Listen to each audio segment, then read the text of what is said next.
ব্যবসা করে? কি নাম এই সিনটালা ভাইয়ের নাম কি? মোস্তফা। বাড়ি গাইবান্ধার শাখাটা উপজেলা চকচকি গ্রাম। তো আগুনটা কিভাবে লাগলো?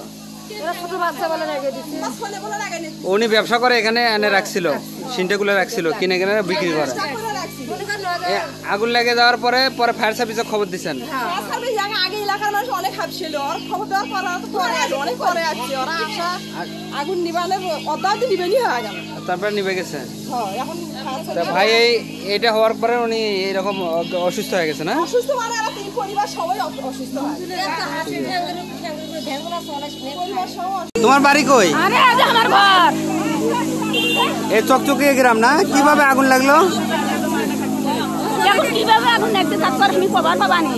ছেলেরা দুটো ছেলেটা খেলা করতেছে, ওর বেটি আর হলো আর এটা হলো আমার শ্বশুরের নাতি, তারা দুজন খেলা করতেছে। খেলা করতে ওরা এখন আগুন লেগে দিছে নাকি তাও তো আমরা খবর পাবানি। আমরা তিনজনে একটা ঘুরে বানিয়ে খেতেছি। কে আগুন লেগে দিছে? ছোট ছেলে ওরা তো মোস্তফা বিড়ি খাচ্ছে, খাওয়া দাওয়া ওই খাটের উপর ম্যাচ দিচ্ছে। তারপরে একজন মানুষ কইছে কেন তোর আগুন লাগছে না, আগুন লাগছে। আমি কইছি কেন আগে তারপর ফায়ার সার্ভিসে খবর দিছো না? তারপর আমরা গেছি খালি আর কি কিভাবে আগুন লাগছে? কিভাবে আমি পর পাই না ওই সামনে আসে। এ বাবা এ কিভাবে আগুন লাগলো? আর আমরা কেমনে করব? আমরা আজ থেকে আগুন লাগছে। আমি সব কই দিই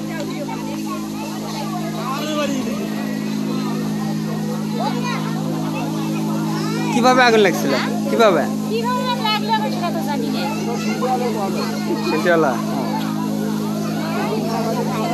কখন ছিল? কখন?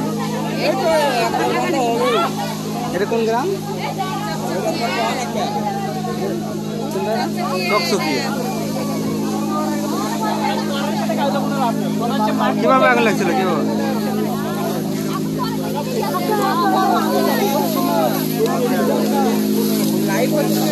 না দেই একটা ভিডিও নেই।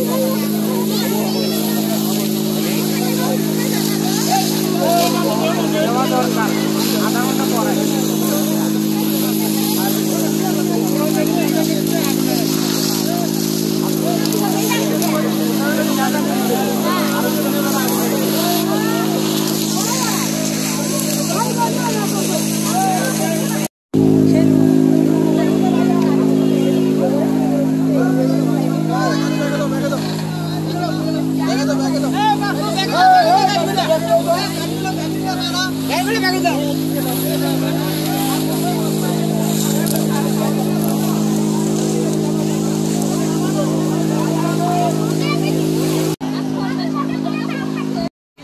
দর্শক, আমি এই মুহূর্তে এসেছি গাইবান্ধার শাখাটা উপজেলার মুক্তিনগর ইউনিয়নের চকচকিয়ে গ্রামে। এখানে আমি যতটুকু শুনলাম যে শিশু বাচ্চারা নাকি ব্যবসা একজন করে, তার নাম মোস্তফা। সে কিন্তু সিনটাগুলো লাকড়িগুলো কিন্তু জমা করে রাখছিল। এখানে কিন্তু আগুন লেগে দেওয়ার কারণে সেটার জ্বলে ওঠে। এক সময় তারা স্থানীয়ভাবে এটা আগুন নেভানোর চেষ্টা করলে না নেভানোর কারণে বোনাপাড়া ফায়ার সার্ভিসে খবর দিলে ফায়ার সার্ভিসে একটি ইউনিট কিন্তু এসে কিন্তু এখানে আগুন নিয়ন্ত্রণে এনেছিল। এই ছিল গাইবান্ধা শাখাটা উপজেলার চকচকি থেকে সর্বশেষ। ধন্যবাদ।